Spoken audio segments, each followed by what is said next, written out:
Okay. What were you all doing? Eating? We were talking, sharing. That's good. So did anybody get finished besides John and Charles? Greg and I finished. And you finished. Anybody else get One and I finished. All right. Yeah, we finished. It was like just in the nick of time, and I was trying not to come back in here when like we got the warning. I exited out, and then like all of a sudden it was like, voila, we're back. Somebody threw us back in here. So We didn't get to share all of our things, but we yeah. Yeah. frantically finished. Can I point out just yet another advantage of virtual meetings? But okay. Right. Okay, Mike, I hear that loud and clear. So what we're going to do next is spend the next 45 minutes before our break going through and hearing from each of the groups. And so the first question I want to ask, and I'll start with John and Charles, how many things in common did y'all have? 5. Yes, we did. Yes. Awesome. And what about Linda and Tish? I think we found 3 or 4. Yeah. Kara and Greg? We have 5. 5. Awesome. Lakeisha and Zernona? We have about 4 or 5. All right. And Antoine and Tawana? A 4. 4. All right. And what about Karina and Moonbi? We had a lot. I don't think we counted. I would say probably about a half dozen. All right. So y'all probably won that round, it sounds like. Mhm. All right. So I'll start with Kara and Greg. Kara, tell me a couple things that you admire about Greg. Okay. So I have written down the 3 things. One is his passion for a lot of things, but whatever he's advocating for, he's very passionate about it. Actually, all of mine are kind of related, but the second one is he thinks in a different way than I do, and often thinks of things that I don't, or thinks about how decisions will impact spheres that I haven't been thinking about. So I always appreciate how he brings in these other elements or these other areas that I hadn't thought of. Awesome. And then the third one is his determination, and that kind of stems from his passion. If he's passionate about something, then he is determined to make sure that that is at least heard, and also following through on it. So especially related to things on the Government Relations Committee, and trying to get those things that he's really passionate about moved up on an agenda or considered by GSBA or whatever it is. I think he has that determination. Thank you. Greg, what about you? Kara. Well, Kira is, in some respects, plays up to my weaknesses. I mean, she's methodical, as opposed to impulsive. Mhm. She is detailed orientated. I mean, she gets into things that I would have trouble, like superintendent's evaluations and things like that. I just really detail orientated, which I think is a very strong attribute for a good board member. And I think her temperament is, low key. And I think it plays well for being an effective team member, board member. And, she's much, it'd be very hard for somebody to get there, as we say in the South, get your cackles up about anything she says. Those are great qualities. Yeah, they are. Thank you for sharing that. All right. Lakeisha, what about you describing Zernona?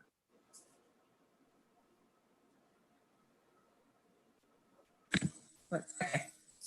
I listed her positives and strengths as being collaborative, as well as being relational, like naturally and genuinely relational, without having to put in much effort, or at least I don't see the effort, but it seems like she's able to relate to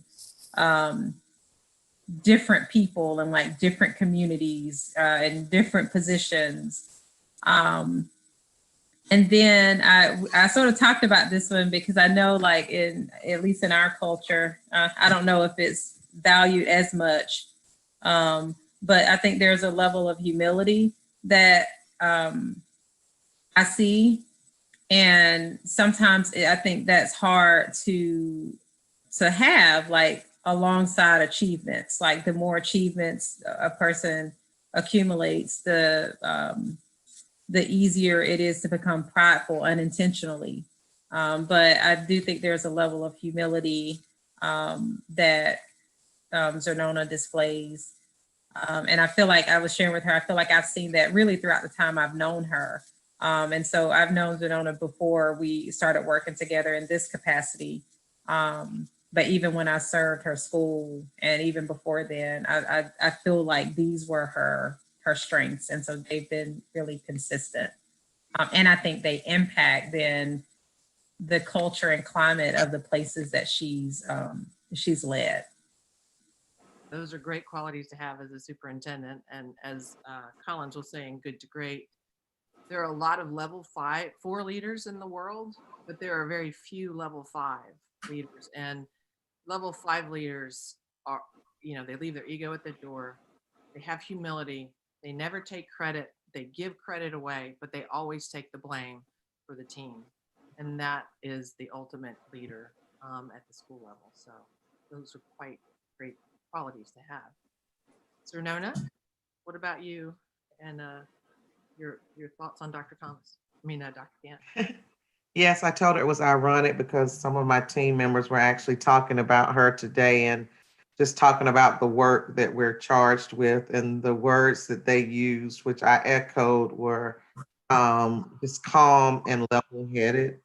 And she doesn't allow herself to become easily agitated or pulled into losing her focus. And I think that's really important in a leadership role. The other is that she's a deep thinker and very reflective. And as we've gone through this work of self-assessment and analysis as a board, I've heard her say regularly, what is my role in this? Have I contributed to us being in a particular place in a certain way? How have I engaged? And so in us engaging in this work, she doesn't just point fingers and blame at others, but is very careful to reflect on herself and her actions and words and how they impact others. And then the last does go back to, like she said, just from years of knowing her, it's just seeing a persistent and determined spirit and willingness to, and commitment, I guess is better than willingness to achieve, once she sets something ahead of herself as a goal and an intention, and she has a determination to be successful in that. And I didn't bring this up to you, Lakeisha, but even thinking about running for the board, people are like, I don't know about in that zone. I don't know if that's going to happen for a woman of color on Timothy Road. That is not real likely. And so, but she put that in her mind as something she wanted to accomplish. And then she set out to be strategic about what steps need to happen to accomplish that. So. Qualities for a board chair, for sure. Thank you for sharing that. What about you, Antoine? What qualities do you admire in Tawana? Yes, mine was with Dr. Maddox, Tawana Maddox. This is a little bit easier for us because we both agreed on pretty much everything. For number 2, what we admired about each other was our outspokenness, our tenacity, and just our drive. So Awesome. I'm taking notes. And Tawana? I also said that I like Antoine's calm demeanor, not to be tricked, because when he has his mind set on something, he is a real firecracker. But he balances that out. And I like his youthfulness, not just on the board, but also, outside of the board, and watching him in his justice work, being able to work with older people as well as younger people. It can sometimes be hard with some of the intergenerational things, in the world, and watching him maneuver through that sometimes is quite impressive. I don't have that skill, that patience like that. I really admire that. And I said in the commitment to work with all parties. He does work hard to work with everyone, and I appreciate that as well. That's great. Got to have that quality on a board, that's for sure. What about you, Karina? You want to share what you think about Lindy? Yes, so I guess I'm gonna have to step it all the way up because everybody else did a great job. So with Mambi, I appreciate that she is patient enough to let people, express their thoughts or opinions, and then she eloquently corrects them, like in a very nice, subtle way, almost like, cut you and you don't even know it. She is a free thinker, which I really appreciate and admire. And well, I have 4. That she is a lover of science. I think that says a lot about anyone, because I think that there's a level of discipline that comes with liking science, which, to me just says that she'll do the research and she'll ask questions, but she's okay with failing because she knows that's part of the process.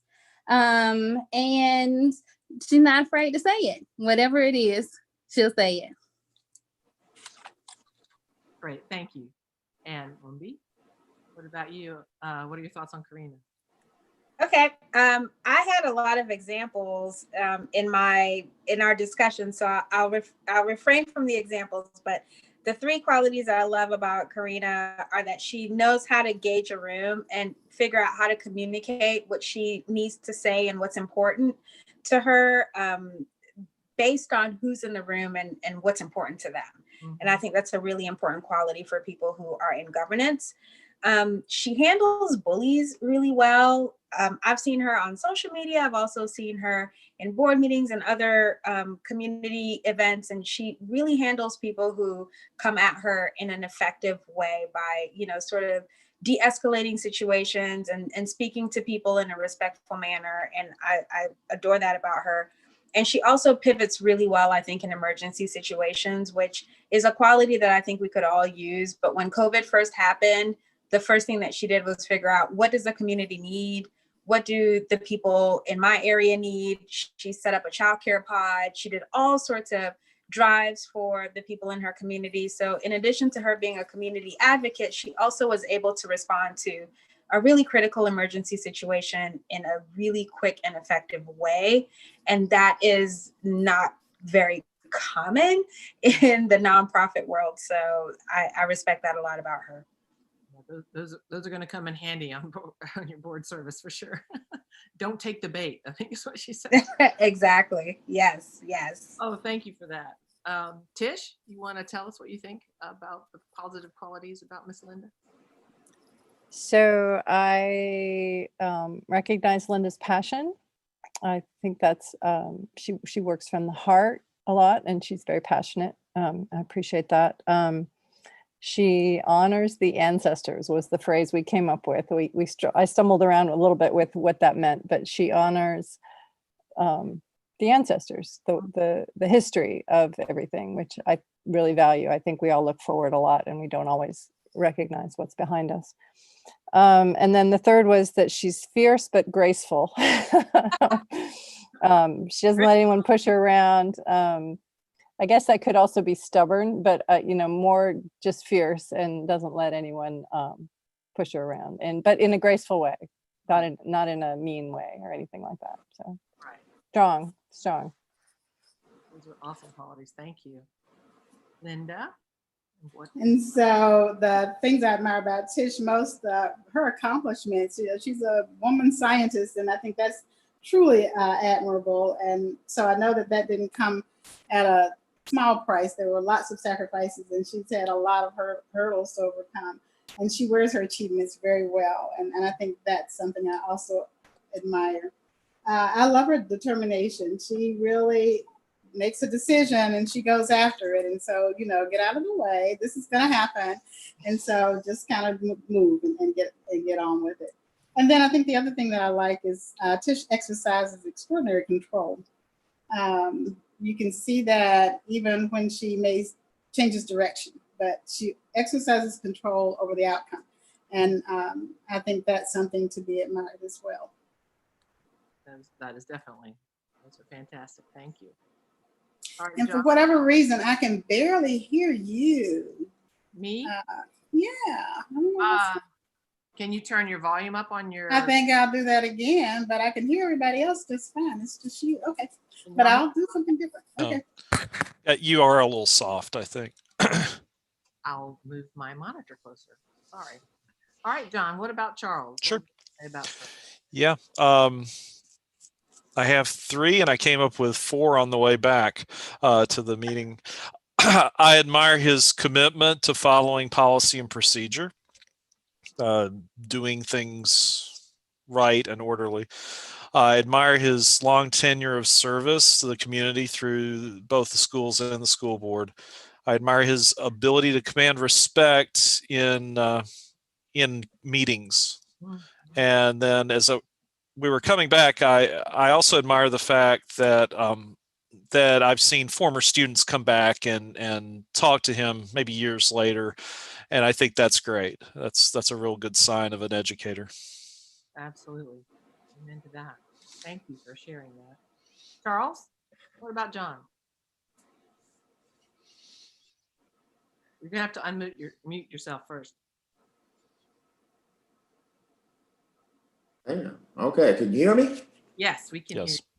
Okay, I'll begin with this one, and of course, I said this to John even before tonight. It was ironic that I said it again. But anyway, what I admired by John is to the point. When he speaks, he'll make his point, and he always would conclude by saying, "Thank you." I admire that. I also admire that he's a no-nonsense person, and also willing to serve on the board and dividing his time with serving on the BOE with being a university professor. Right. I think I mentioned that he's a no-nonsense person, and he's dedicated to the cause. I think I mentioned that to him before tonight. And well, I did learn that John and I, we have several things in common. We talked about that tonight also. Well, that's awesome. Thank you for sharing that. That's everybody. How did that feel for y'all? Did you enjoy that? Because I sure enjoyed hearing it. Yeah. Well, I say this, Julie, because I've always been a person of reality. It was a good exercise because one of the things you can, it's 9 of us, but 10 with the superintendent, and you can work with people over the years and really never get to know them. Right. And with this particular exercise, it was good. So I admire you all for putting that together. Well, thank you for that. That's why we love it when y'all come to conferences, whether it's in Savannah or in Atlanta. Of course, it's all virtual now. But for our board, that was a time that we really got to know each other because we weren't in the public eye. you know, we could just talk about things in our lives that did not revolve around schools, because you couldn't have a meeting outside of a meeting, right? But it's a great way to build teams, whether you have a retreat every summer or you know, you travel together to NSBA or the GSBA conferences. Those are always good opportunities to, you know, just get to know each other. You have a lot. And the true up on this is that I think that John and I were honest with each other tonight, because I've gone through exercises like this before with team building. And if you aren't going to be honest with each other and honest about the others that you're trying to build a team with, it's not going to work. John gave a perfect example tonight of that, you know, a basketball team. And the guy that missed 2 or 3 or 4 practices, and the coach will put him in the game, he's not going to contribute much because he's not even knowing what's going on. And that we talked about those things, and I admire that. Right. Any other comments before we move on to the next? Okay. So what I thought we'd do is we do the team effectiveness questionnaire, and we take it one by one question, and have everyone answer. So I'll start in the inverse. Then Charles, our team would be more effective if I could blank. What was your answer? If I could take time to share more of my experiences. Okay, thank you. And John?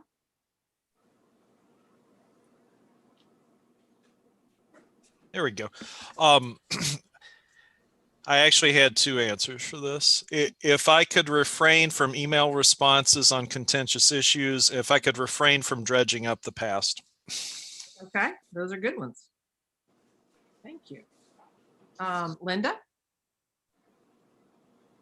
Our team would be. Well, you know, I'm perfect. I can't imagine anything. I really have given this a little bit of thought. I'll pass. Come back to me. Okay. Tish? Yeah, so Linda and I didn't get to this one, obviously. You want us to circle back to the bell? No, I think our team would be more effective if I would stop talking and listen more. Okay. Admirable quality to have, for sure. All right, Greg, what about you? Well, Tish took the words right out of my mouth, because that's exactly what I put down when I talked to Kara. Listen more. Listen more and then speak instead of speaking and then listening. Reverse those 2. Okay, good ones. Kara? So I had, and it's interesting because a lot of people said this about each other, this idea of not being, or of being more assertive and standing up for what you believe in. And I feel like that is actually something that I could learn from other people to be more. See, look, I'm doing it right now. Like I can't even state it effectively. So that is something that I feel like I could improve on. I guess I don't know. I'm stumbling a little because I guess I don't know if that would make the board more effective, but I feel like it's something that I could personally work on. Okay. Definitely. Lakeisha? I listed a few, but I think they're related. I said that if I could be more direct, decisive, less process oriented, and not allow my feelings to guide some of my governing behavior. Okay. And I just, with the last one, I just felt like I have typically a lot of patience, but then once it hits the end, it's hard for me to come back and like work with someone. You know, like once I get to a place, it's very hard for me to recognize a person's strengths and say, hey, okay, well, you know, Lakeisha, you know, they can do this, they can do that, without like my feelings sort of guiding that and saying, no, remember the other times there, you know, so. Understood. Good ones. What about you, Zernona? So for me, number 1 and number 4 are pretty much the same since I am one and the same. I said if I could, and thereby the superintendent could be more open about concerns and I said trusting, but it's not that I don't trust, but I do think there's some post-traumatic stress there. And that impedes my ability to be open because I know where we've been and where we can be and what we're in the midst of. And so I'm so conscious about just trying to keep peace and get us to a place where everything's not contentious, that sometimes I avoid saying things maybe that I feel like I should say because I'm like, you know what, just hold your breath. We're all getting along. Like, you know, it's like, okay, we're getting through this board meeting. Don't ruffle things too much. So, and then because of post-traumatic stress, just being sure that I need to do a better job of trusting that people are doing what they're doing out of a genuine concern and that there aren't hidden agendas. And I feel like I'm there, I'm getting there, but just being able to trust that we're all in this for the best interest of children. And when things are questioned or things are brought up, to believe that they're asked because people genuinely want to know, not because there's any hidden motive there. Gotcha. Because you're a bit shell shocked. I am. And you feel like you have to walk on eggshells sometimes and you can't truly be honest. Is that what I'm hearing? That's what you're hearing, because I just want things to go well. And I know how important going well is for us right now. Right. And it goes back to what Lakeisha said about you earlier, about your humility. So thank you for sharing that.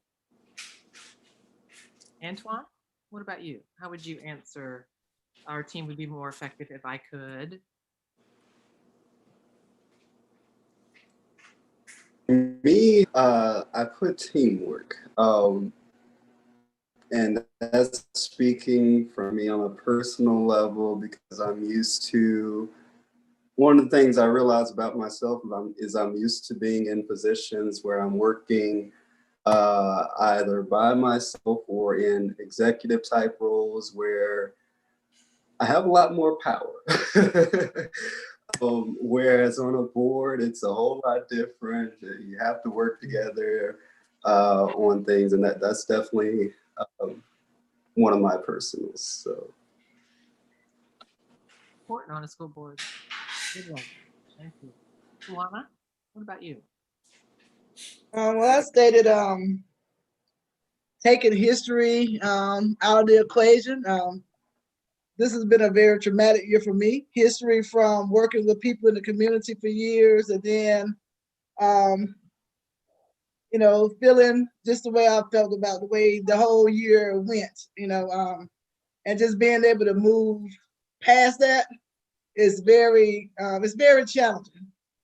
You know, and also just keeping the children at the forefront, although I, you know, and finding balance, because I'm trying to figure out what is my impact. I don't see, you know, through the course of the year where I've really worked so hard for the children because of all the chaos. Right. So, you know, finding that balance and finding places to put my emotions, keeping my emotions intact. I'm not used to being in such a traumatic situation, so I've dealt with things the way that I've dealt with them. So finding the balance.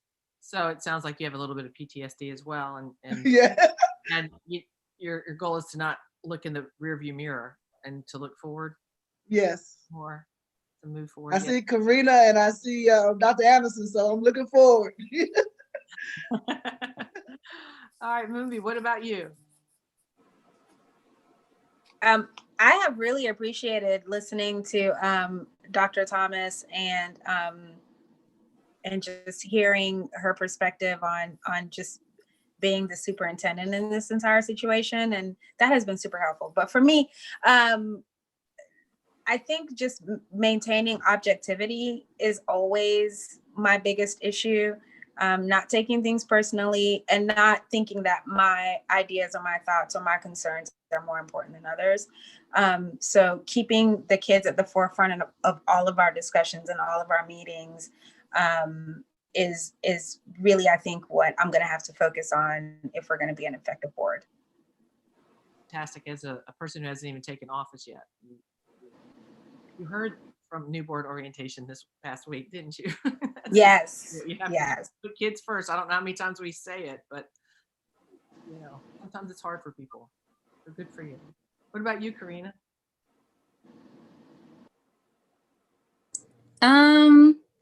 I think that for me, it will probably be not getting in my feelings to where I want to flip on over tables. But that, I mean, like when we get to the other questions, it explain why that's my response. But not getting in my feelings or feeling like I want to yell, because like we can just do things like, or getting frustrated with the process. That's probably a better answer. Okay, that's good. Thank you. All right, Linda, are you ready yet? Yes, I'm ready. So for me, the challenge is I've just got to, and I've said this before, I've got to suspend my disbelief. I don't have a lot of trust for some of our board members, and I don't feel that we honor the things that we say we value. And so for me, just suspending disbelief and trying to see things more from their perspective, and to just not, I'm going to stay there. Okay. Well, that's a great and honest response. Thank you.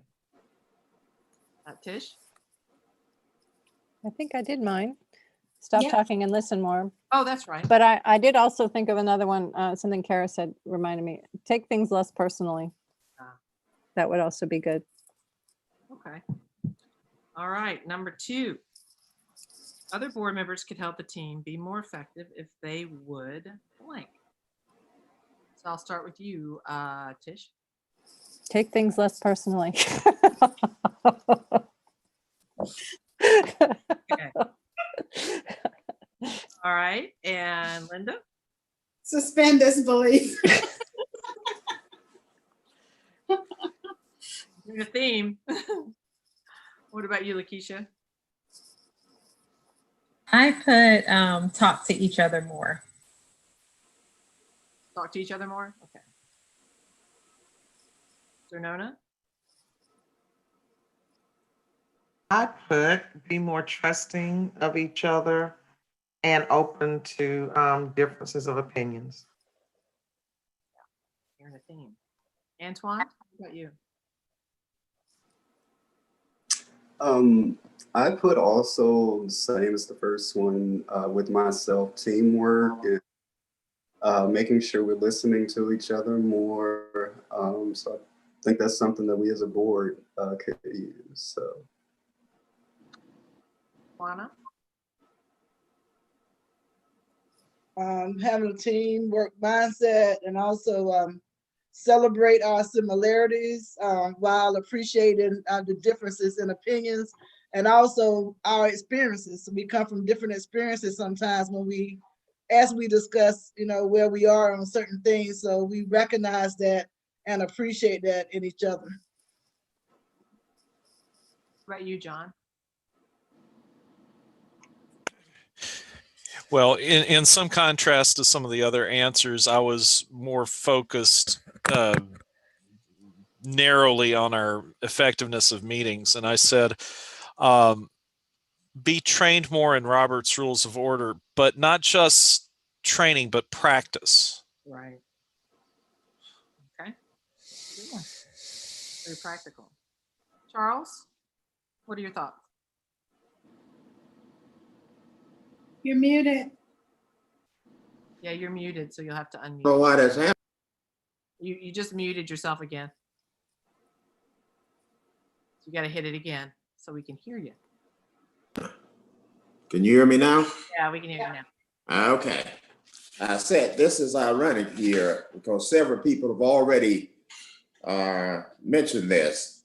If board members would listen and learn, and I'll tell you exactly why I put that down, because several years ago, I attended a NSBA conference, and as I was going, navigating through the program booklet, I saw this at LL session. And I read the little inscription. So I'm going to this session, and I went to that session, and that's exactly what we had to do. You had to listen, you had to learn, and before the session was over, you had to respond. As I stated, several board members have already mentioned that. Listen. It's definitely been a recurring theme. Great, thank you for that. Kira? I said that we would be more effective if everybody would not act on assumptions and talk to people if they think that there's something going on and not just assume.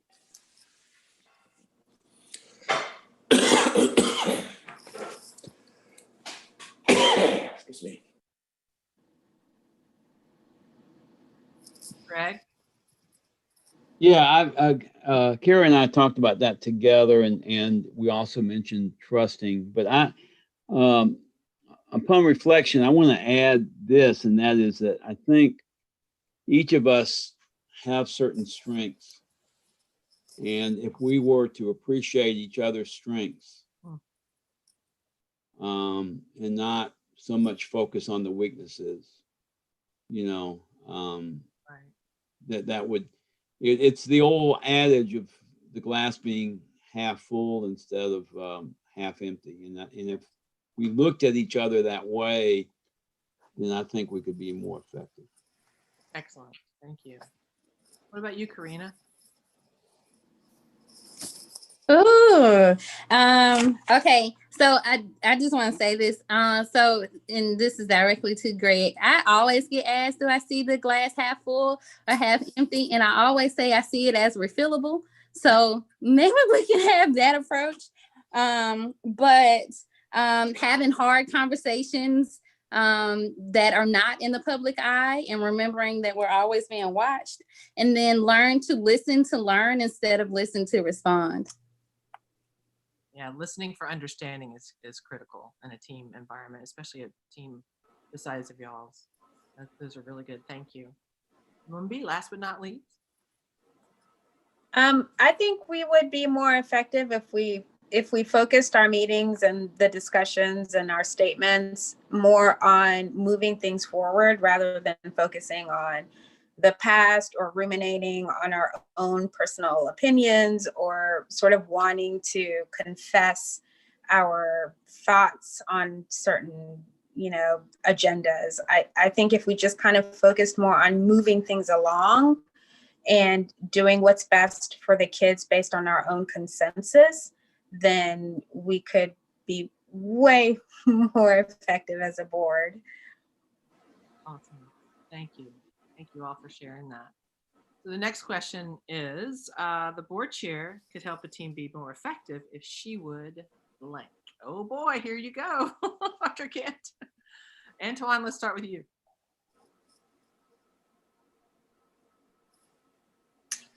And on this one, why did I leave this one blank in my notes? Oh, she must be perfect then. No, definitely not that. Okay, I see it at here at the bottom. I actually put them together. For 3 and 4 is pretty much just continuing the same. Keep doing what she's doing. That's what you're saying. Mm-hmm. All right. What about you, Tawana? Well, I can't be critical because, for her to come in as a new board member and then take on the chair role, I believe that she's done a great job.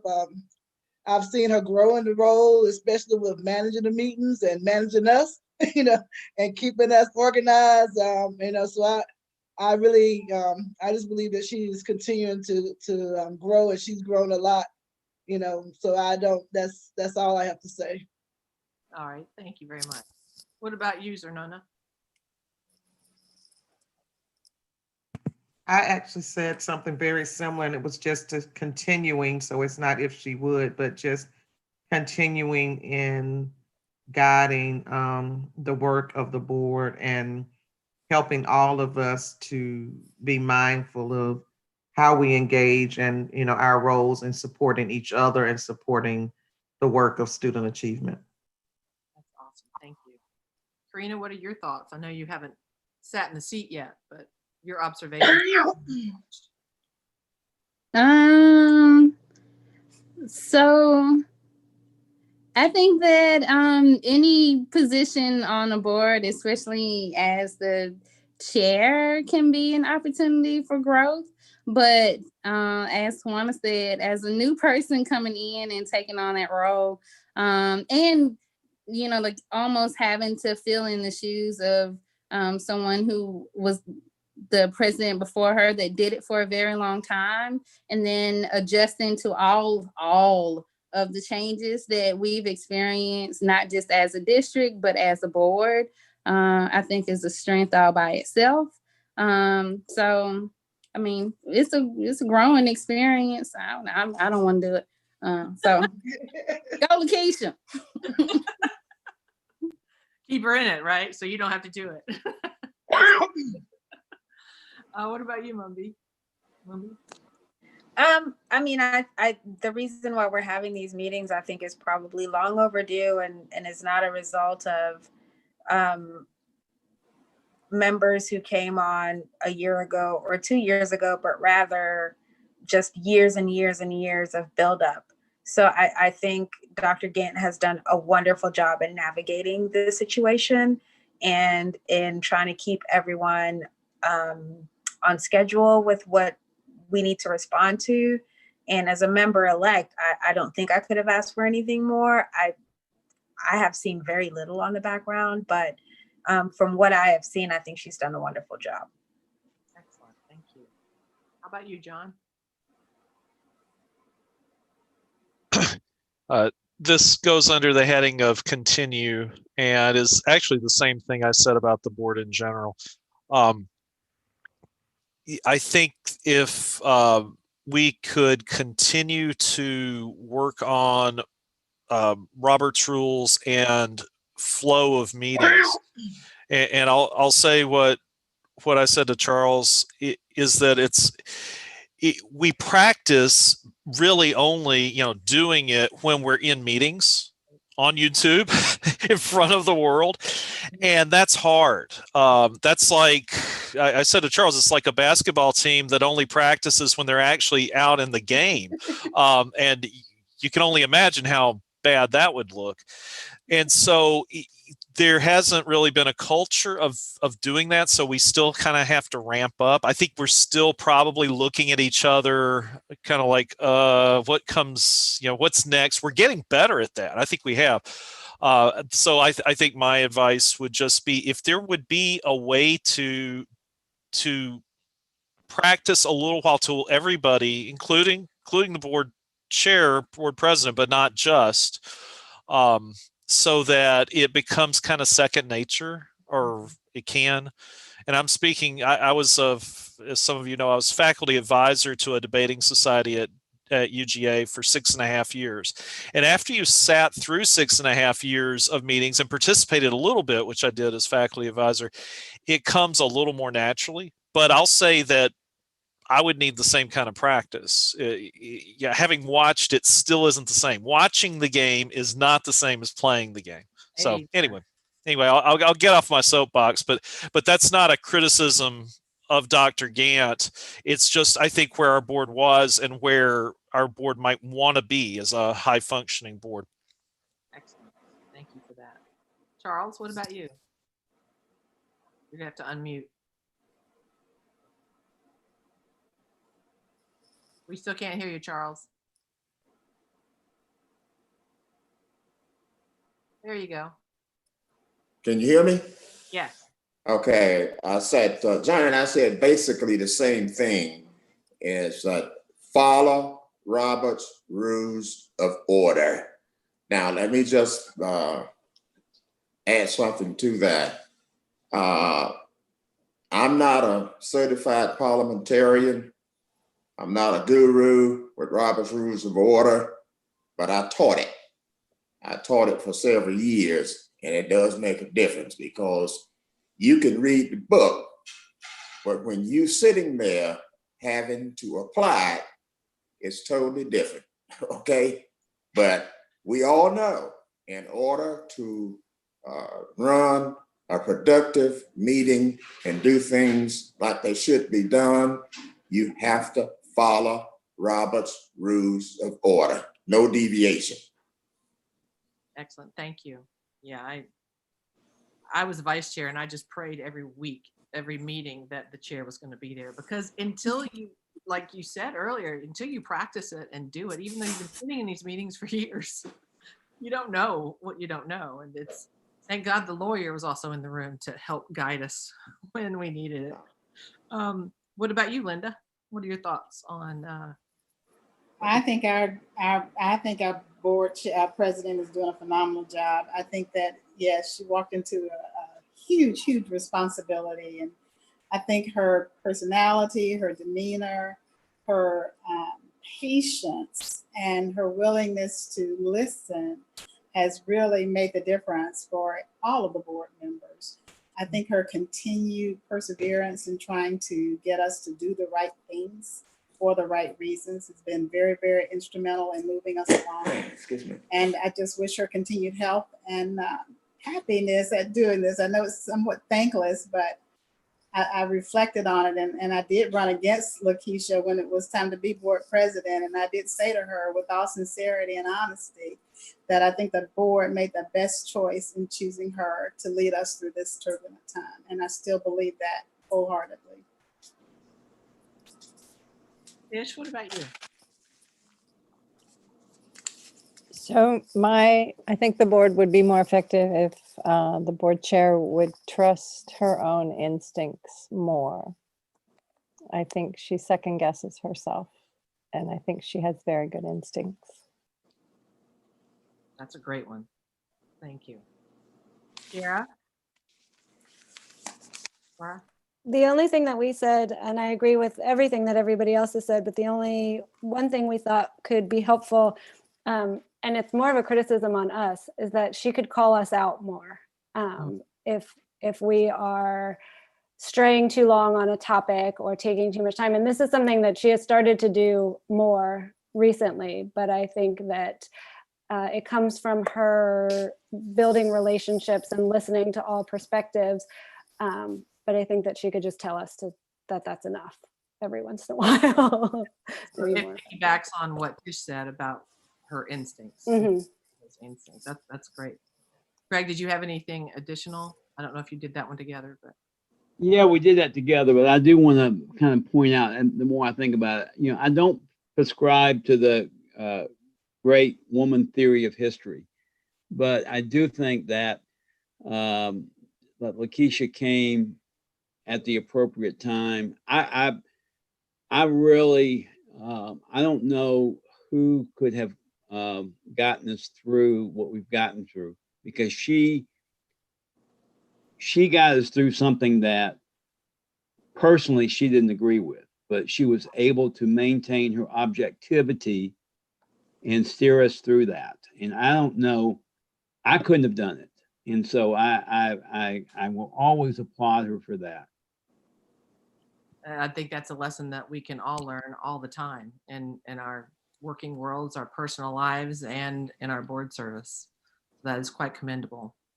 All right, Lakeisha, do you want to add anything? I know you've kind of already answered it, but I want to give you a chance there. Can I just say that's brutal what we just did? I asked her ahead of time if she minded that we do this. I did call her, so she is a humble servant, and she did not mind. I'll first say thank you for the feedback. I know one of the things that I don't do often enough, as I mentioned, is like talk to people individually and regularly. I know occasionally I'll ask some people for feedback, but just it is humbling and to hear, because there is a lot of self-doubt often. I am a process-based person. And so I think some of these areas of growth really hit the nail on the head, you know. The only thing I added was related to the number one, as far as how, if I did something different, how we would be better. So under my number 3, I put number 1, and then just also communicating more regularly to other people, because I think that then gives me a little bit more comfort, you know, to say, hey, you know, Tawana, or hey, Antoine, this is what I think. Or as Kara put it, to, you know, to say, hey, okay, that's enough. Like, I feel like I can do that with certain people. But if I've ever done it before and it became contentious, then I, you know, as I mentioned earlier, I'll do a few times and I'll be like, okay, all right, we're just gonna stop that right now, and then just let it let it play out itself. And so I do appreciate the relationships I have, and look forward to, you know, growing in others. Like, I know I can be very direct with a lot of people. With Greg, you know, Greg's like, okay, look, you should just, you know, what do you think? Or even with Miss Linda, you know, I could just really just be direct. And so I know that's a growth area on my part. And so I think communicating more regularly outside of the board meetings is an additional area of growth for me. And I've been very careful to try not to do that because of my own, probably maybe my own biases and how I process things, and wanting to be so careful as not to feel like, have people not feel like I'm pressuring them, or have a conversation go a certain way and, you know, a person feels like, oh, well, she's pressuring me to do that. But the disadvantage of that is that I, you know, lose the opportunity to relate and build stronger relationships. So, but thank you for the feedback from everyone. Yeah, that was great feedback. We're running a little behind. So does anybody want to stretch their legs and take a 5-minute break and come back? Does that work? Yeah. Okay, let's come back at 8:11 if possible. Thank you.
Julie, I get a prize for returning early?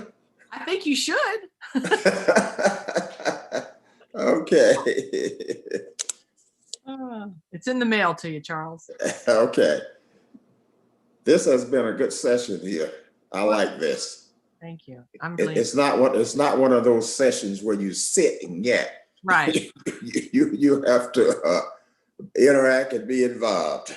Right. We much prefer those. We don't like the. Oh, yes. We just really wish we could be there with you guys in person, because we have a lot of great exercises that you can do as a for team building in person.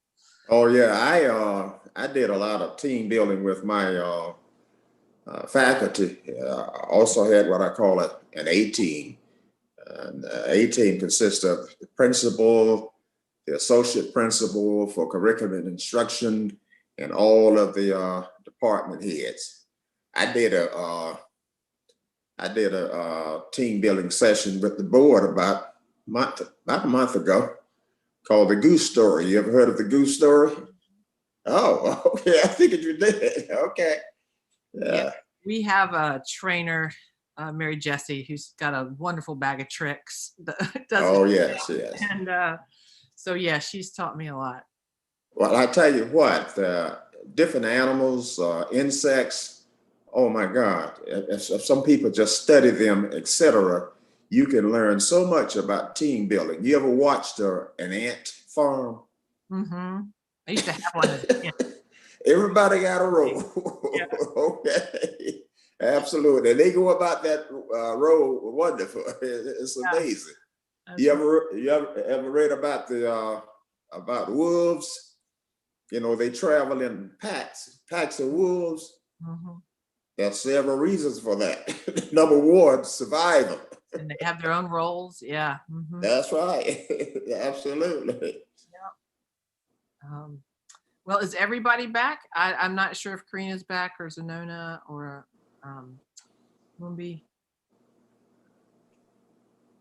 I'm back. Okay. I'm here. Awesome.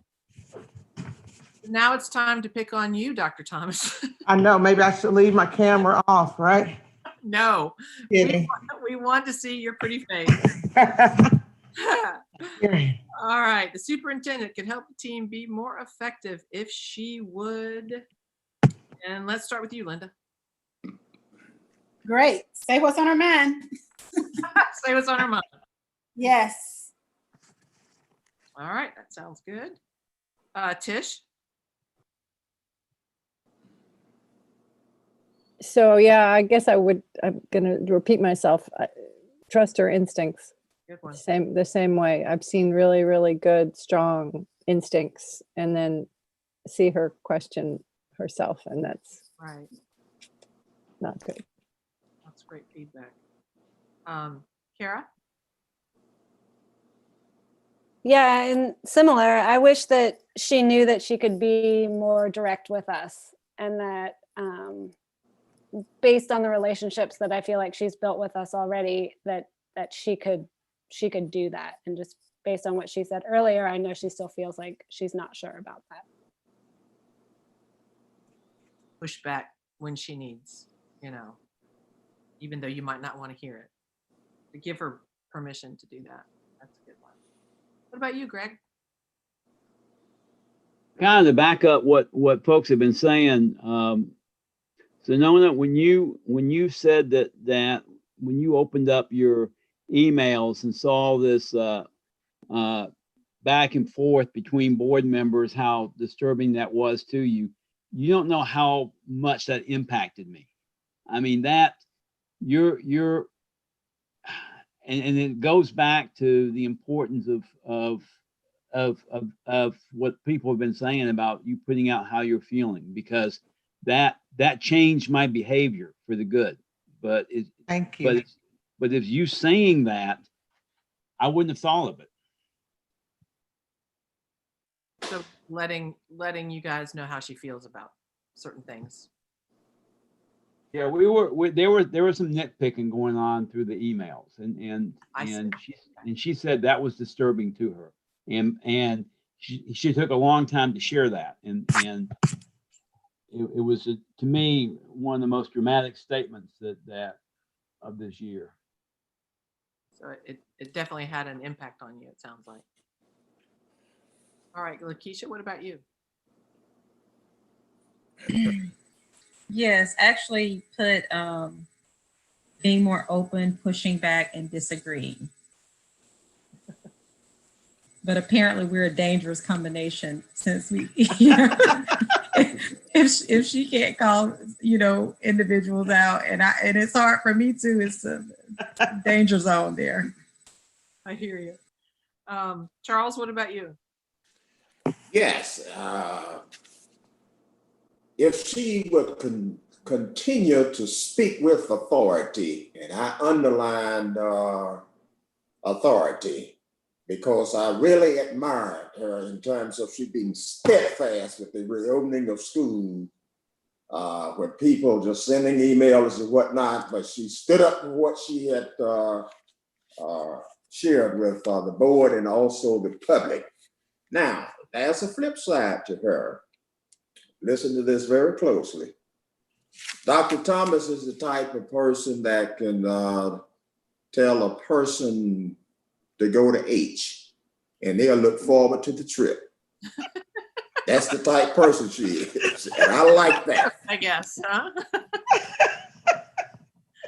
They don't even know they've been told to go to H. Absolutely, they'll look forward to the trip.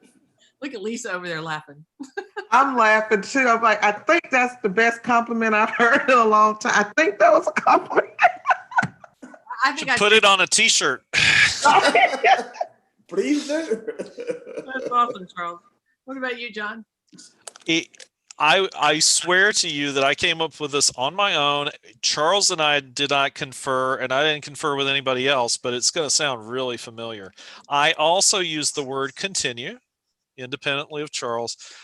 Continue feeling comfortable sharing with us, the board, things that the board does that gets in the way of the work.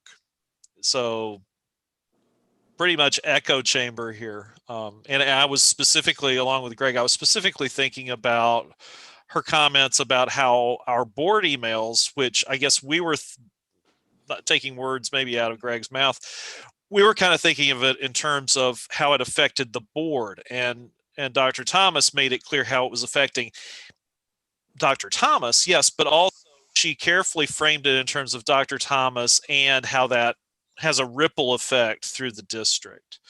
And that was also a good decentering, not just for us, but also it wasn't just the superintendent and the board either. It was placed in the proper context, which brings us back eventually to the students. Ding. So anyway, more of that.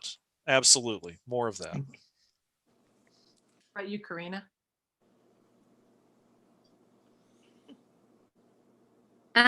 So I use authority. So walking in that, and I'll send her a text message later with the rest of what I want to say.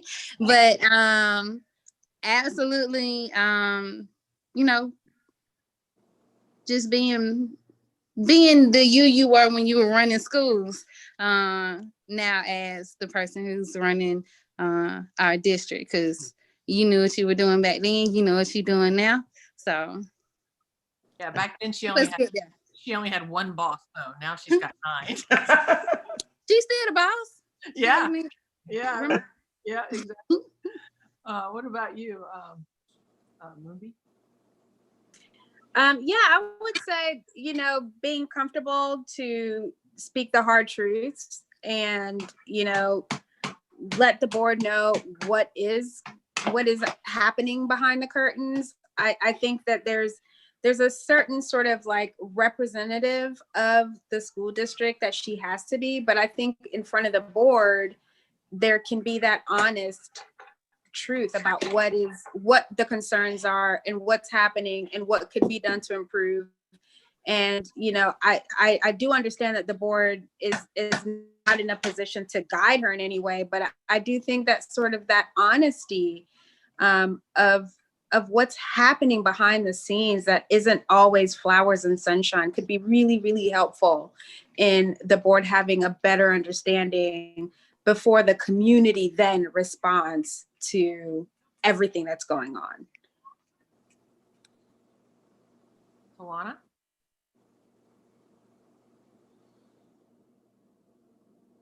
First of all, I admire Dr. Thomas, appreciate her stepping into this role. I echo what many people said, Dr. Anderson said, with the, I'm, communicating a little bit more about, what's going on. I know it can be hard when you're still building trust, amongst us, but a lot of times I want to know, it helps me, to be a better board member to know. And also just continue to keep it real. I like the way you presented at that last meeting over at Clark Central. When you made your statement about what was going on, and then you point blank made it clear that you have to make decisions that are going to affect all of the students. I mean, that was just, I had chill bumps, and I just say, just continue to be comfortable in that, because you do have great instincts. And I just, just continue to do what you're doing. And I really appreciate you. And last but not least, Antoine. And I would echo what Dr. Maddox just said, and what I wrote down was just continue the same. Because she has a very level head. She's in a position that she didn't really request. So it is a very tough position to be in. And I thank you a million times for your level head and guiding this district to where it is, and continuing to improve. So, and the only thing I included there was communication, and that is it. And I thank you so much for your service. Thank you, Antoine. So Zernona, you've heard a lot of the same themes: to trust your instincts, to push back, to communicate when you're not happy about something, or you feel like they're going in the wrong direction. So what do you want? What do you think you need to do? Well, like Dr. Gant, I appreciate the feedback and the openness and everyone's candor. And honestly, everyone has been that way since we worked together to make the decision that this was the interim move we needed to make for the district. And honestly, things have improved so much. And I actually look forward at some level to Cottonia being here, because we have seen significant growth and improvement in many areas. Just two things I think that I take away from this. I wish, in listening to Dr. Anderson speak, that one of the things I don't like about board structure, and I know Mike is on here, so I'll get reprimanded later, but I wish that there was a way that we could talk, and just us talk sometimes. So when Dr. Anderson said that, about basically, let's put it out there, there's never a time, because of how board structures are designed, where we can go and just have some family conversation and figure out as a family how we're going to address some issues. And then we come out and we do that work. So every conversation we have is a public conversation, and not that I have anything to hide, not that I'm being dishonest, not that I don't want to be transparent, but there are times you just want to maybe just sit down and cry, or just say, I can't do this anymore. Y'all have got to help me. You can't, even in this space, right? It's recorded, it's public, one of the disadvantages about a board structure is that there is never a space where you can really be open and honest, except in an executive session, which the options are very limited. And so sometimes you need to be able to have those hard conversations together so that we can then collectively determine how we're going to address the work, and we can't do that. And that's really hard to me. And I think that sometimes hinders the dialogue and the growth that needs to happen, because you know, sometimes I might want to say, Dr. Knox, you have torn my nerves up, but I'm glad you told me that because now I'm going to be better. But I don't want to say that in front of 600 people watching, right? Because a house divided can't stand. Now, behind closed doors, I could say that to you and say, okay, now we got to figure this thing out and how are we going to move forward? But we never, there's no place for that. And that makes it very difficult. Especially when there's some healing that needs to take place and all of your healing has to happen on a stage. And so that's hard for me. And then the only other thing is I accepted this position in my mind. I remember Mr. Worthy saying, oh, it'll probably be 3 or 6 months. Well, then I went to Dr. Gant the other day. I said, we got to talk about my contract, not because I want anything changed, but like I'm done in 3 weeks. And she said, what? I'm like, yeah, my contract is up. I'm out. I'm going back to being chief of staff. And I was joking about that part, but it's been a year. And so when we came into this, it was a very temporary. And while I know I'm interim, sometimes you enter a temporary position feeling like I'm just trying to keep the car in the road. And between Cognia and COVID and all of this, this has not been and probably will not be an overnight process. And so now I have to take the confidence. So I've been, my mode of operation has been just keep things steady until we hire someone. And there's too much work to do now, a year into this, and I'm looking at it and I'm like, you know what? I've got to pretend like I'm the superintendent until we get someone. And I'm not just a sub. This is my class. And I'm going to have to shift my thinking because we kind of pretended like it was going to be brief. And so, you know, you're a sub, you just follow the lesson plans and you just try to keep the kids from fighting and keep everybody fed.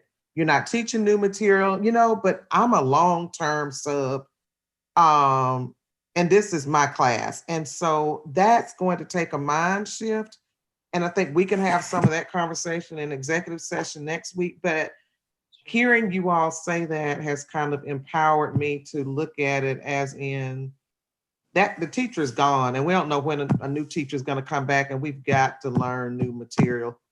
And I have to then approach my leadership from that way. So I thank you all for giving me the permission. Yes, Dr. Knox. I didn't mean to interrupt. No, I'm finished. I wanted to say one thing and then pose a question to the Drs. Raymond King.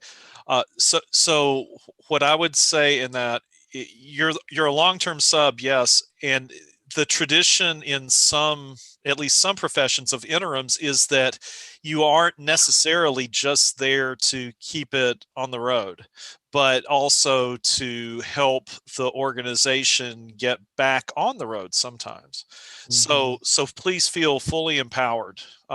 Thank you. Whatever way you want to perceive that. I think you've heard from all of us, feel empowered to do say things to board members that would that wouldn't just be a subs kind of right. But now I want to, on your behalf, I want to ask Drs. King and Raym. You were nodding your heads a little bit to what Dr. Thomas was saying about the frustrations of everything being in public, basically. So how do other boards handle this? Are there ways for them to legally, without being sneaky, but kind of above board ways for at least boards and superintendents to get more comfortable with each other and know more about each other, other than this, which is good, but it's also viewable in Kazakhstan, right? Well, so that's my question. I will tell you what we did, and Mike, you can correct me if I'm wrong, but in our early development as a leadership team back in 2004, when I got on the board, every year we would go up to Brasstown Valley Inn and have a 2.5-day retreat. We didn't record it. You don't have to record these and broadcast them unless that law has changed. Mike, please correct me. But you know, you have an agenda, you post the agenda. If anybody from our community in Decatur wanted to drive up there, they're welcome to come and sit in. And then when austerity cuts hit, we just moved it to Stone Mountain, which is, you know, 20 minutes down the road. Nobody ever showed up.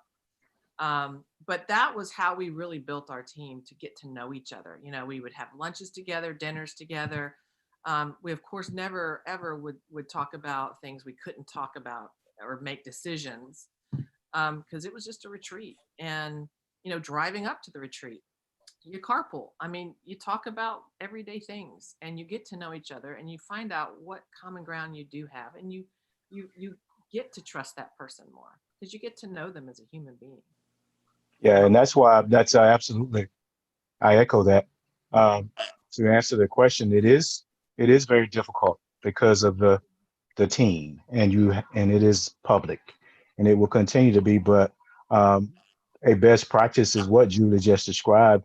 Governance teams do retreats, institutes, whatever you describe it. But the key is getting out of your environment. And the reason you get out of your environment is so that you can relax and think about the work that you have before you. Now, absolutely, that's a meeting that's posted. It's a meeting with an agenda. It's that you, as you typically would do, and it has the address. So if anybody wants to attend, they can. They might travel to do so, but many boards do that, and that is an example of how boards can do it. We would urge you to consider that. We always were, when we did it as teams, very strategic about when. In tough economic times when there were cuts, we tried to be mindful of that. So we didn't want to send a message to the public that we were spending money needlessly and those kinds of things.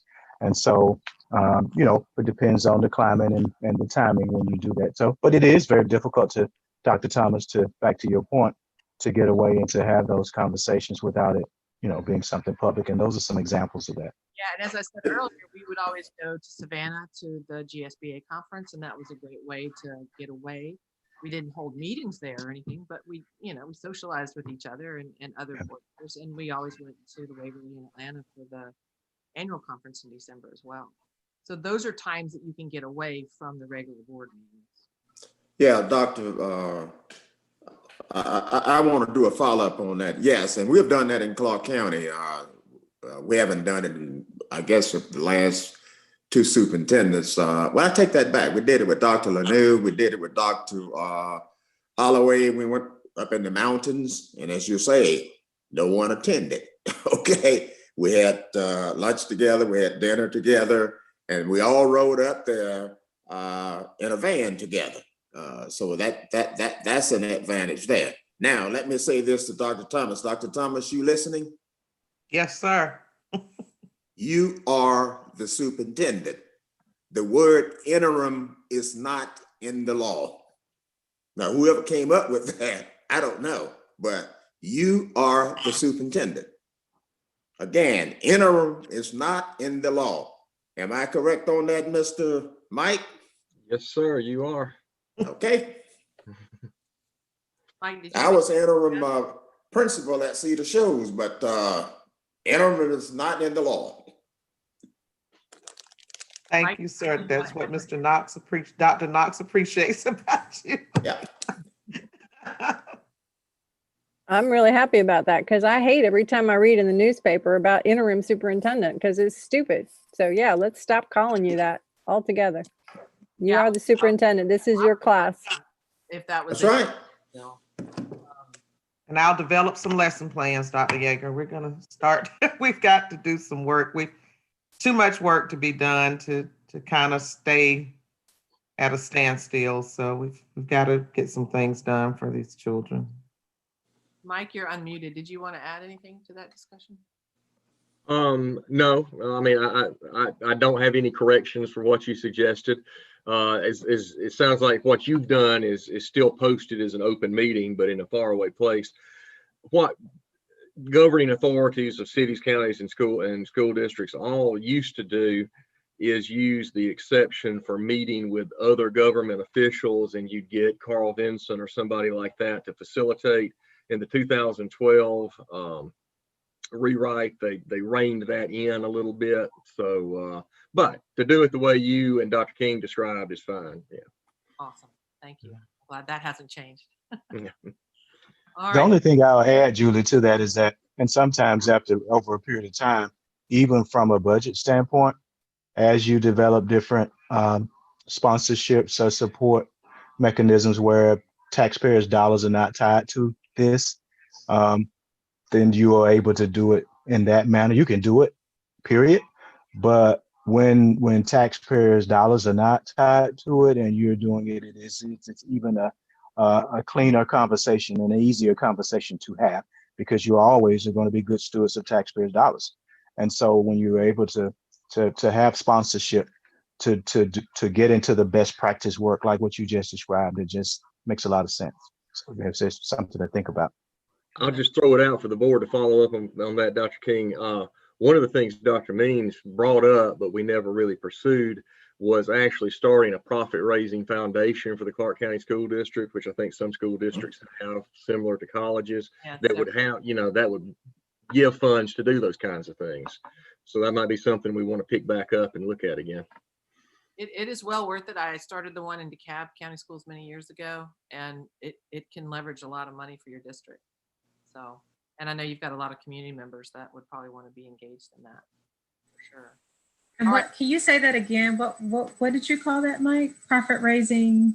Did you say a campaign? Yeah, it's a charitable foundation arm of, so it would be analogous to the University of Georgia Foundation for the University of Georgia. We'd have the Clark County School District Foundation, or whatever you choose to call it. It would be a private 501c3 that people could make charitable contributions to, but it wouldn't be subject to all those restrictions of taxpayer funds.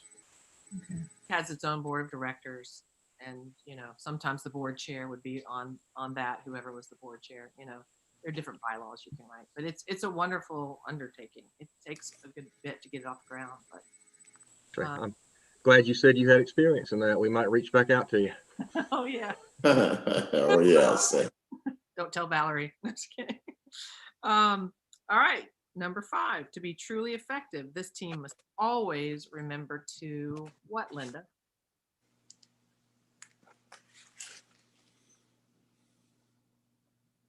You're unmuted. You gotta unmute. Sorry, keep the children first. It's first. I knew you were gonna say that. All right, Tish.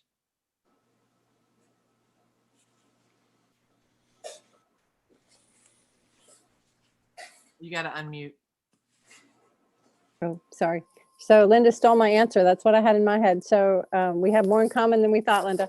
Can you come back to me? I'll think of another one. Okay. Dr. Dighton. Cat out of the way. I had that same thing too. Think about what's best for students. And then I also had look for ways in which we agree or find commonalities instead of focusing on the things that we don't agree on. Great. What about you, Greg? Kara just said it. Same. All right. Lakeisha? Prioritizing students and prioritizing our relationships with each other. What about you, Zernona? Focusing on students and being open about our positions so that others don't assume motives. I think we all have good reasons, but sometimes we don't articulate those and then others make assumptions. And so if we can just be open about those feelings and focusing on kids. Gotcha. Thank you. Antoine, what about you? I had respecting both sides, just making sure we're having common respect here for each other. As I always say, I don't think there's a single person on this board that has bad intentions. So we can start there and work on the rest. So somebody said earlier, listening not to respond, but to understand, and to truly understand and understand the other side from our own. Very good. Tawana? We both agreed on that, and definitely keeping students first. And I would say keeping your values first. November 2nd, somewhere in the middle between that as well, in all your decision making. Awesome. Thank you. Mumby? I would say think of each other as a team and not as individuals. So have a team mindset. Mm-hmm. Right. You want to go again, Tish? Yeah, I remembered. So there's this phrase called daring greatly. Mhm. Be courageous, be vulnerable, but be courageous. Excellent. I like that. What about you, Karina? So to remember that we are elected officials accountable to everyone in this county for the present and the future, and all of our decisions right now impact not just the children, but the entire Athens Clarke County in the future.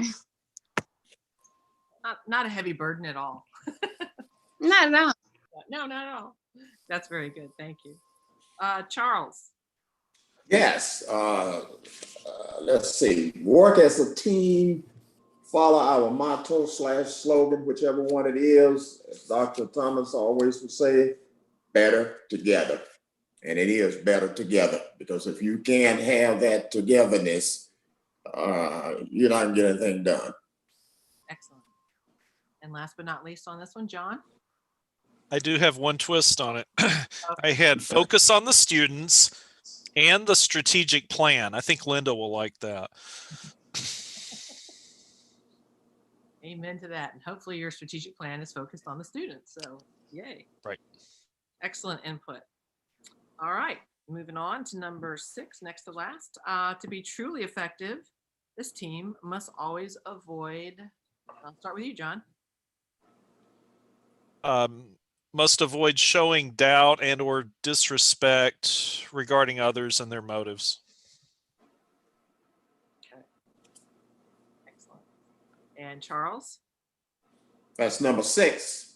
Yes, sir. No, 7. We're on number 6. Oh, I'm sorry. Okay. Number 6, I said this team must always avoid division. You can't get anything done when we are divided. We all have heard the motto, united we stand, divided we fall. That's right. We've heard a lot of that tonight. So seems like a lot of people are on the same page. What about you, Linda? What should we avoid? Oh. Wow, how do I say it? I'm working on being succinct. I'm going to go with what Charles said. If you don't want Thank to, you. All right. Again, yeah. Being on the same team, avoid division. Avoid the division, or just respect each other's opinions and allow people to have a different opinion without judging them. That's probably what I wanted to say, just not so succinctly. Okay. All right, Tish. Your turn. You have to unmute. We should avoid the fear of failure. We need to do what we think is best and not worry about failing. Good one. I like that. Kara? We felt like to be effective, we should avoid getting bogged down in all of the details and reiterating things over and over again. And if you turn that around, it just means kind of getting to the point and being more efficient. Greg, did you have anything you wanted to add to that? Or did you have something different?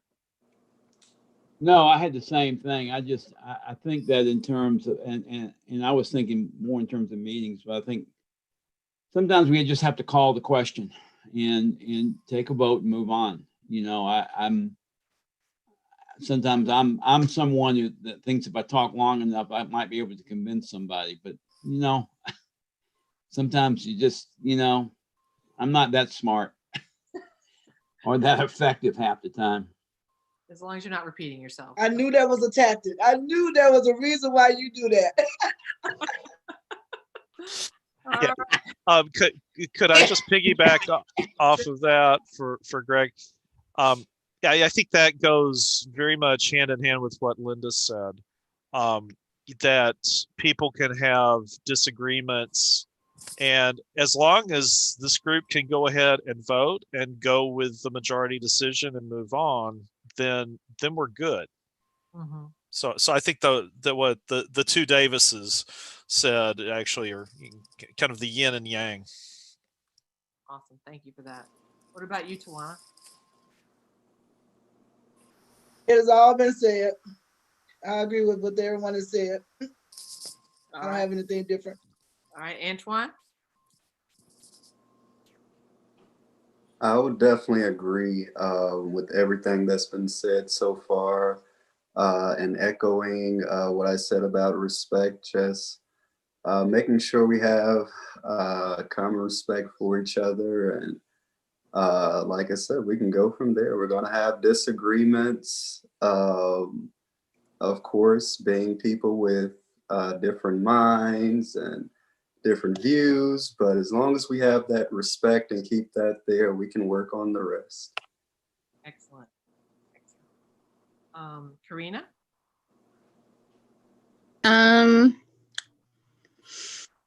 I think we can avoid having conversations publicly that could absolutely happen privately.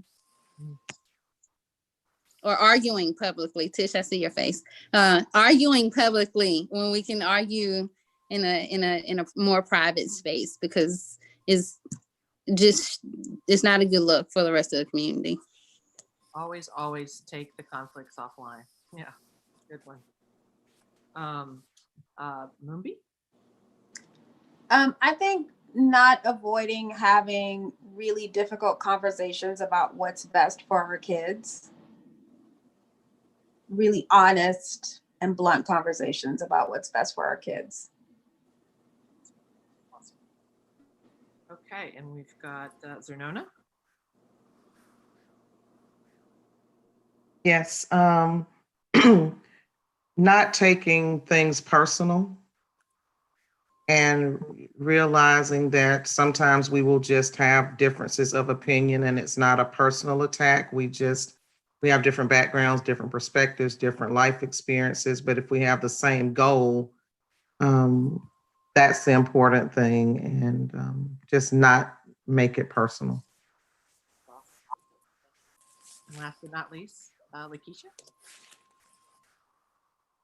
I put we should avoid withholding critical feedback from each other, because when we do, it'll show up like it'll just sort of show up in the most unusual times, and sometimes that might be during a board meeting. So it's related to what everyone has said and what Karina said specifically. If we can have those conversations offline but still give each other critical feedback, it sort of releases some of the pressure. So commit to, I highly recommend, based on what we've heard, is commit to any issues you might have with someone. Take it offline, get together, go have coffee, go have lunch, and let them know how you feel. And hopefully you can correct that going forward so it doesn't show itself in a board meeting, because community is definitely watching. So given all that, the final question. Julie. Yeah. I like to comment on something that Antoine said a few minutes ago very briefly. He mentioned about disagreement. I like that. Disagreement builds growth. It does. I don't want to work with anybody that agrees on everything, because if they agree on everything, they don't have any thoughts.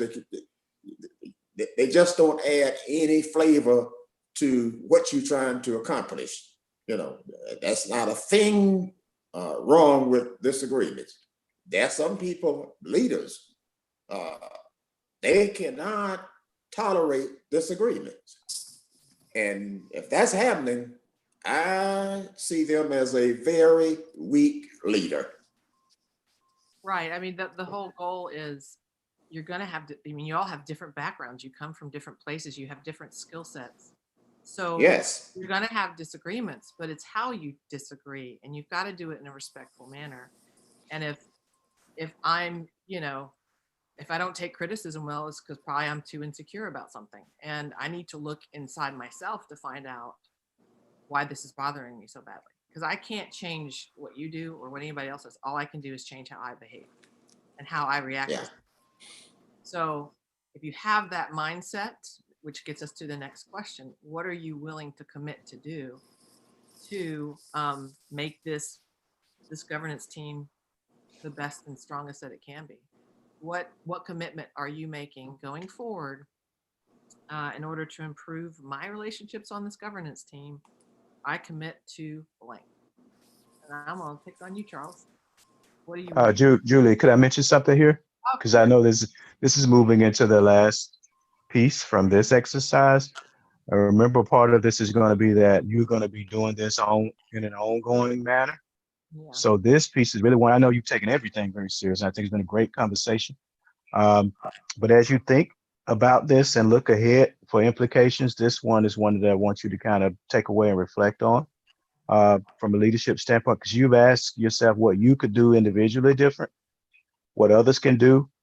Your chair has what the chair can do, what the superintendent can do. And now you're getting to a point to say what you're committing to based on that in terms of changing and growing.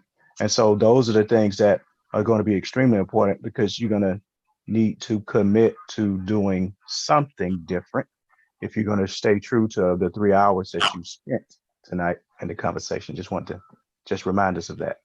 And Lisa has been very kind to take notes tonight for me, so that we can follow up on this in the future, because this is, relationship building, it's ongoing, you're never going to stop doing that. So this is kind of a new jumping off point from here forward.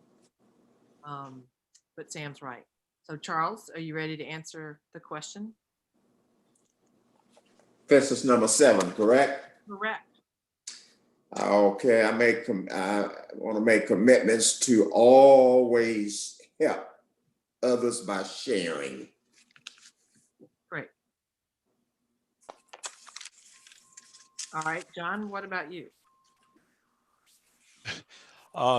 In my time remaining on the board, I commit to reflect upon and comment on the positive aspects of all the board members. Awesome. That's a great takeaway as you roll off the board. Kara?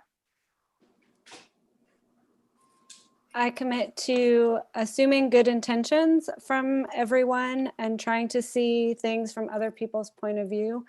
But more specifically, that speaks to my weakness. I commit to initiating hard conversations instead of pretending that that I don't need to have them, or waiting for somebody to approach me. Gotcha. Yeah, it's much more comfortable to avoid the conflict sometimes. It's hard to get into it. Sure. What about you, Greg?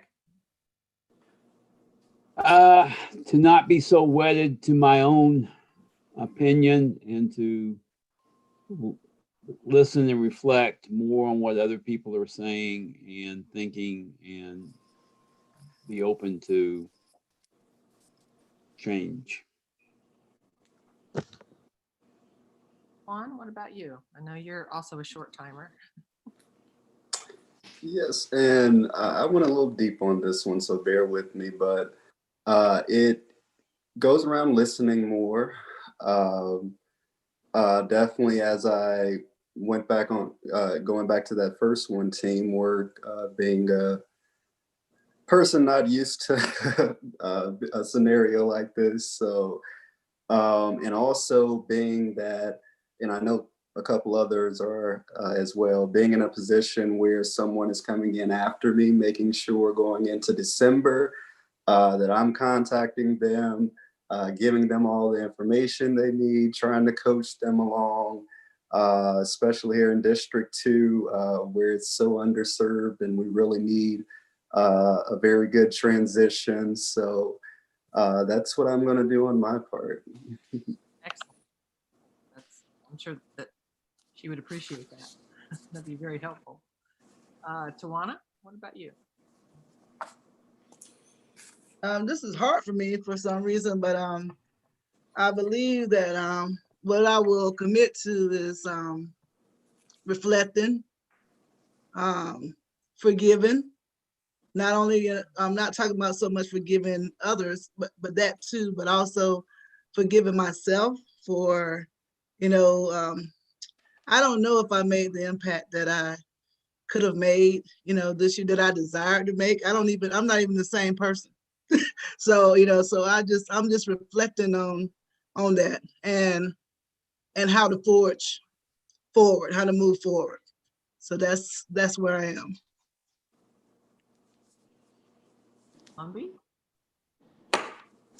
I'm right there with Dr. Maddox. I think trusting the process, and as a new member, not expecting that everything is just going to turn on its head and there's going to be a revolution, but just sort of understanding that everything has a process and being patient with that, and understanding that if you are active and constantly involved in that process, that you will see some outcomes.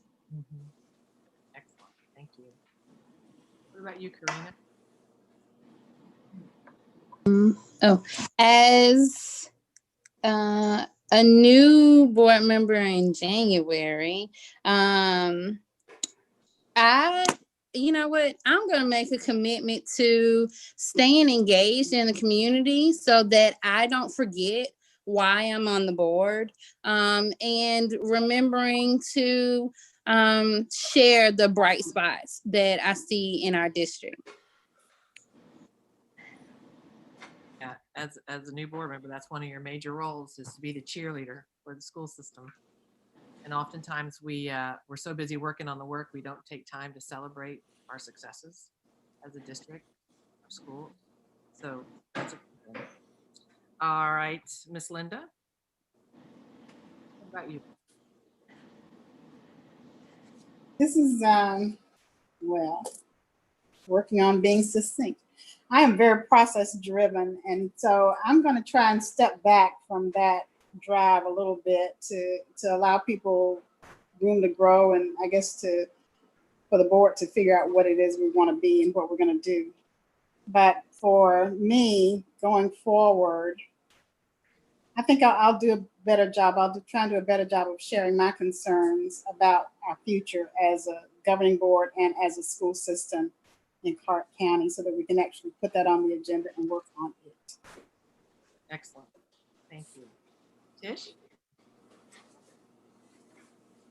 So I'm like Tawana, I'm having a little trouble with this. I keep going back to something Linda said to me in our breakout room, that she sees me as a young version of herself trying to prove myself all the time.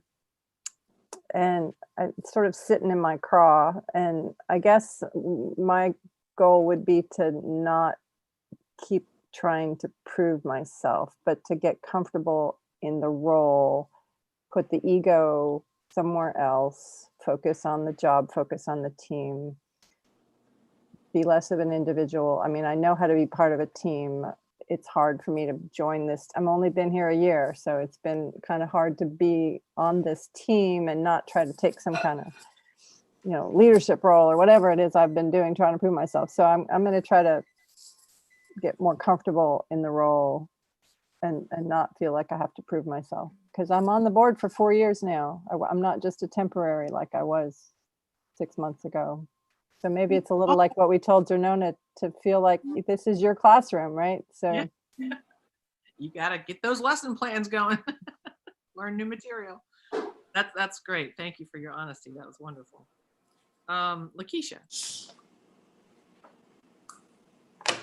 I have to reach out more regularly to others, just to build a relationship. I sort of chuckled when I was thinking about this, because when I talk to Kara, or if I'm reaching out to Tawana, one of the things that Kara says is like, that sometimes she'll hold her breath if I call, because it's like I'm getting ready to either say something or what have you. But I do want to reach out more regularly, so that like my phone calls aren't like very specific. Like I'm calling Tawana to vent, and like when my blood pressure is up, and I'm calling Kara to be like, oh, Kara, we got a problem. So I want to just reach out a little bit more to create more genuine relationships. And then also I do want to commit to communicating more directly. And finally, Zernona. Yes, so I'm going to commit to being more open and confident in the decisions that I feel need to be made, and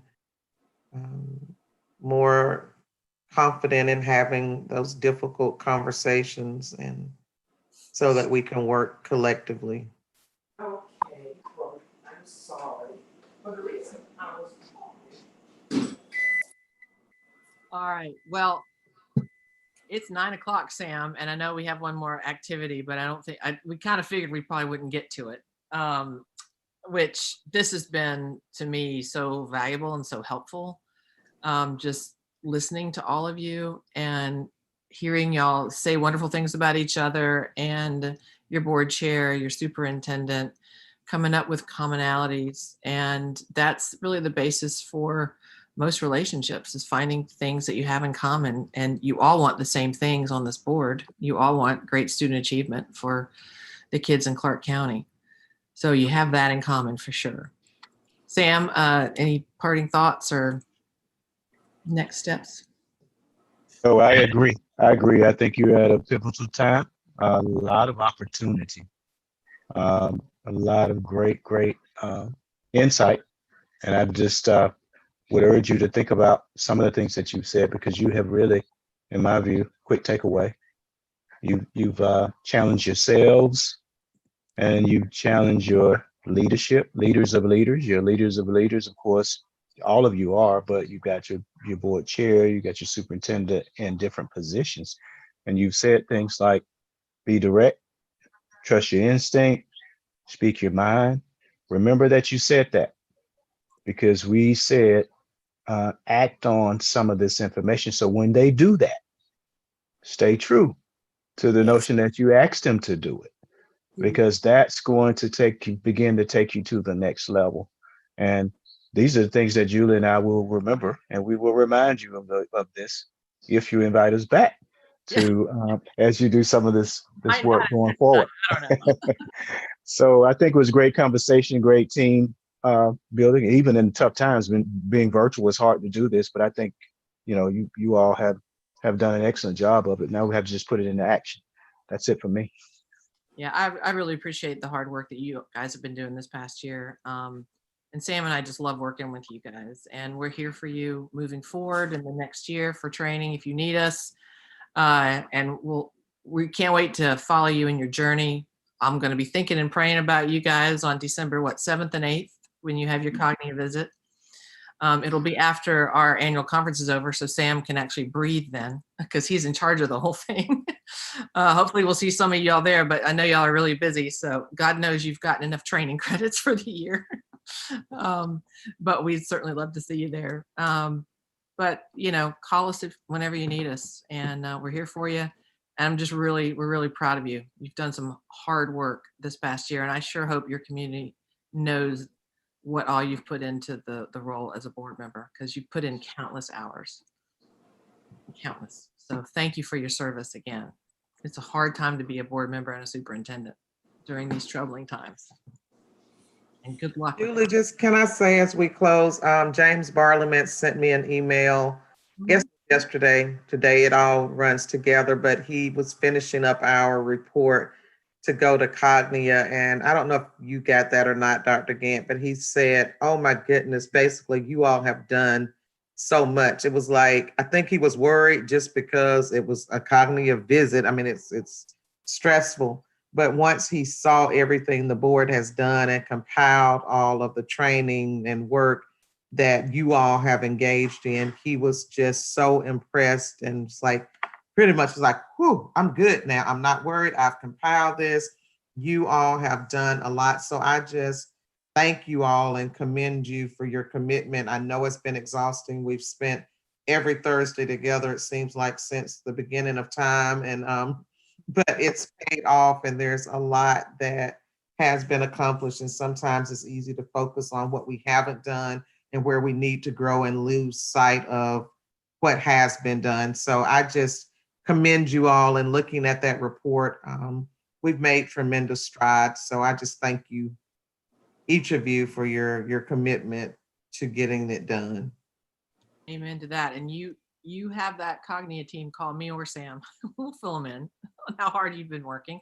I don't know, Sam, any other boards that have committed to doing trainings at least once a month for several months. Nope. Y'all worked really hard and it is commendable. It's very impressive. And we've seen a lot of growth and we look forward to seeing continued growth in all of you and your roles on the board. So thank you again for having us. Well, thank you very much, Julie and Sam, and really everyone, board colleagues. I do think sometimes it's easy to forget about the progress when we're, really focused on improvement and continuous improvement, I think, like any board. But thank you so much for your support. Yeah, I like to think of everybody on this call, like we've all witnessed like the good, the bad, the ugly, the strong points, the weak points in each of us.